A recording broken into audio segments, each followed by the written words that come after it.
Quando bandidos e vândalos se tornam vítimas, quando a promiscuidade de pessoas cada vez mais jovens já não incomodam como deveriam, e quando questões como o casamento gay, o aborto e a liberação das drogas são consideradas como medidas positivas para resolver os problemas da sociedade, percebemos que estamos vivendo em um período de inversão de valores no Brasil. Mas isso não começou do dia para a noite. Foi um longo trabalho da esquerda em nosso país, que utilizou as doutrinas de Antônio Gramsci. Trata-se de um grande plano de dominação. Ao contrário de usar a violência, pegar em armas, dar um golpe, fazer uma guerra, as doutrinas gramscianas propõem que a revolução para a implantação de um governo de esquerda seja feito de modo silencioso. Aliás, esse é o plano que o Fórum de São Paulo tem utilizado na América Latina. Há mais de 50 anos, os formadores de opinião, que são professores, escritores, jornalistas, estão manipulando a sociedade para que pensem de modo uniforme, ou seja, todos iguais, sobre várias questões, como liberação de drogas, casamento entre pessoas do mesmo sexo, o aborto. As pessoas começam a ver isso em filmes, livros, na sala de aula e começam a repetir essas respostas, achando que tudo isso é normal. O que tem de mais uma mãe matar um ser vivo que está dentro dela, afinal, nem nasceu? Um policial que matou um jovem que cometia pequenos furtos numa praça e que reagiu com uma arma de fogo, esse policial é um assassino? Um homem velho que resolve ter relações sexuais com uma criança não pode ser considerado um criminoso, um pedófilo, mas uma pessoa que carece de assistência psicológica. Essas são apenas algumas aberrações desses formadores de opinião que querem inverter os valores, manipular a sociedade. E através dessas doutrinas, começa a ser criada uma sociedade onde a criança não sabe quem é o pai ou quem é a mãe, onde há pessoas que passam horas em um estágio de dormência cerebral devido ao uso de drogas, e pessoas, milhares e milhões, que vivem dependentes de um Estado gigante, que é como se fosse Deus, tudo depende e só vem através do Estado. É isso que eles querem.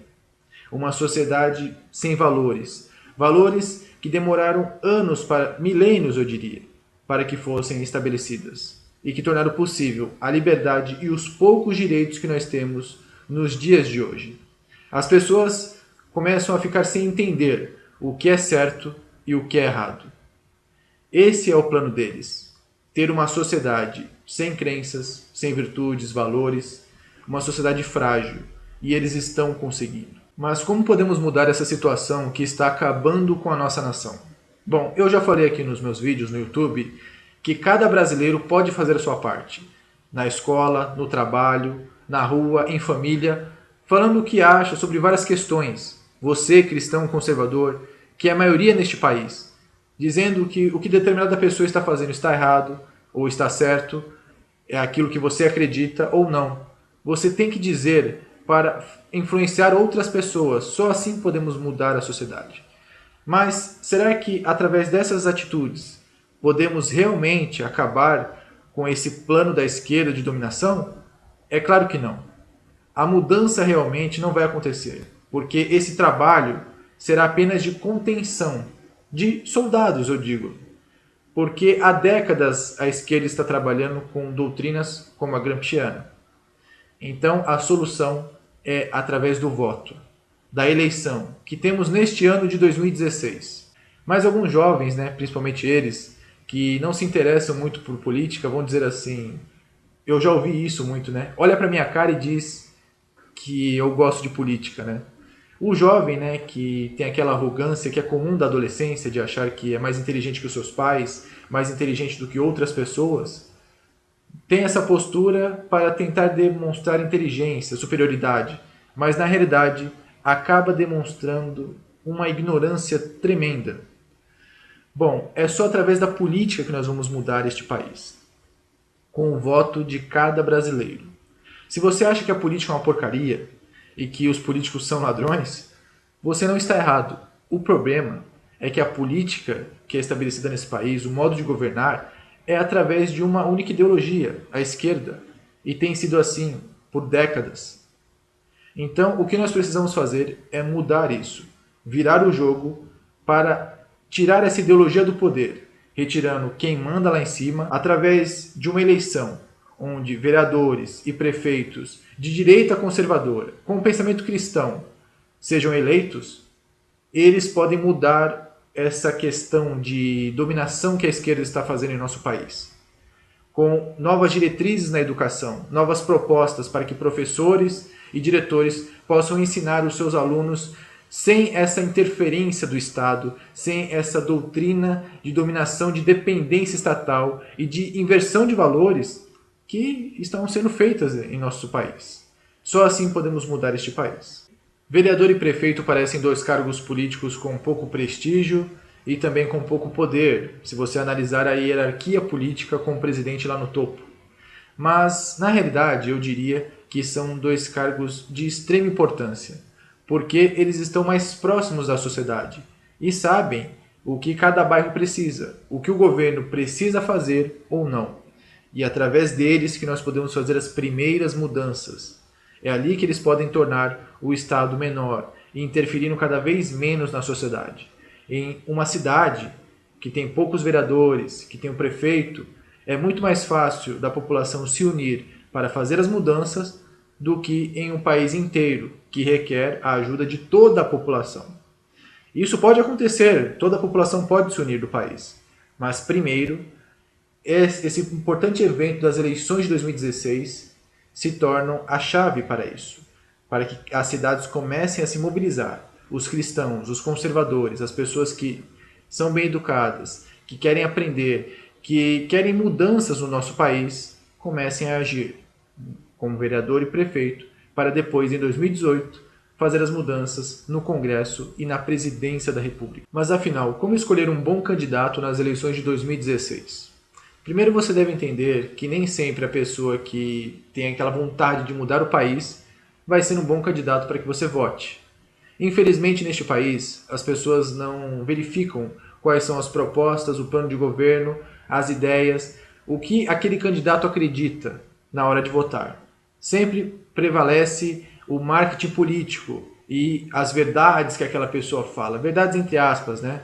Aquele candidato que tem aquela voz ativa, que não tem medo, que encara outros políticos, que fala verdades que o povão quer ouvir, as pessoas acabam votando nele, sem saber se vai fazer realmente um bom governo. Aqui em São Paulo, nós vamos ter possivelmente José Luiz da Atena, um apresentador da TV Bandeirantes, que pretende ser prefeito de São Paulo. Está na cara que nos debates ele vai colocar o dedo na cara dos outros políticos, vai falar o que pensa. Só que será mesmo que ele, que foi do PT, era filiado e hoje é do PP, vai fazer no governo da prefeitura o que você acredita, as suas ideias? Ou em outra cidade nós temos, por exemplo, Cajuru, que foi candidato na última eleição e não ganhou. Se ele for candidato, muitas pessoas vão querer votar nele. Uma pessoa que fala da CBF, fala de empresários, fala de petistas, PSDBistas. Pô, esse cara tem que ser vereador, tem que ser prefeito. Mas vejam só, se você pesquisar na internet, vai ver que em sua casa ele tem quadros do Che Guevara. Então, você acaba votando nessas pessoas achando que vão representar você. Mas, na realidade, quando estiver lá na Câmara Municipal ou na Prefeitura, vão votar em leis, em propostas para cada vez mais aumentar a dependência do povo no Estado, inchar esse Estado cada vez mais e continuar todo esse plano da esquerda. Por isso, você cristão, que é maioria, tome cuidado na hora de votar e pesquise quem é o seu candidato. Quais são os seus conhecimentos, o que ele é. Ele é uma ex-celebridade, uma pessoa que não deu certo na sociedade, que não tem profissão e por isso que está se candidatando à política? Ou não? Ele é uma pessoa que tem uma profissão e resolveu prestar um serviço para a sociedade. Porque é isso que eu acredito. Ser político não é profissão.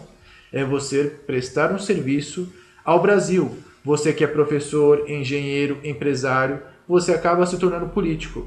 E não um político que futuramente vai se tornar um empresário através de roubalheira. O que é exatamente isso que acontece, infelizmente, em nosso país. Por isso, pesquise quem é o seu candidato, qual é a religião dele, o que ele acredita. Você deve analisar bem essa situação.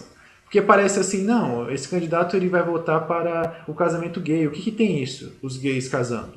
Mas isso é mais uma coisa que vai acabando com os valores da sociedade, deixando as pessoas confusas, sem saber o que é certo, o que é errado, tornando as famílias fracas e o Estado cada vez mais forte e dominador. Podemos fazer diferente nas eleições de 2016. Vote consciente. Essas eleições serão tão importantes quanto as eleições de 2018. Muito obrigado pela sua visualização. Não esqueça de curtir, compartilhar e comente. Diga aqui nos comentários no YouTube qual a sua opinião, o que você acha das eleições deste ano. Você já tem um candidato? O que você analisa na hora de escolher um candidato? E quem você votou, valeu a pena? Diz aqui nos comentários que eu também quero participar da discussão, comentando também. Muito obrigado pela sua visualização, um grande abraço e até o próximo vídeo.